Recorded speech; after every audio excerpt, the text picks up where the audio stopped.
कधी कधी तुम्हाला वाटतं ना, आज मूड नाहीये काम करायचा, पण तरीही तुम्हाला ऑफिसला जावंच लागतं.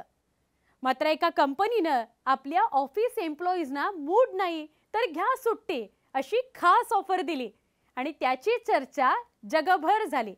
या महिलेलाही मूड लीव कशी मिळाली? ही कंपनी नेमकी कुठली आहे? जाणून घेऊयात या व्हिडिओमधून. ही कंपनी आहे चीनच्या हँगझू मधली. इथली एक महिला काही कारणामुळे निराश होती. काम करण्याचा तिचा मूडच होत नव्हता, म्हणून तिने कंपनीला रजेचा अर्ज केला. त्या महिलेचं म्हणणं आहे की आमची कंपनी आम्हाला सगळ्या सुट्यांसोबतच मूड लीव सुद्धा देते. त्यांच्या बॉसचं असं म्हणणं आहे की एखाद्या एम्प्लॉईला मूड ठीक नसेल, त्याला उदास वाटत असेल तर ते लीव घेऊ शकतात. त्यांच्या पगारावर किंवा बोनसवर याचा काहीही परिणाम होणार नाही आणि उघडपणे कर्मचारी बॉसशी याबाबत या संदर्भात बोलू सुद्धा शकतात.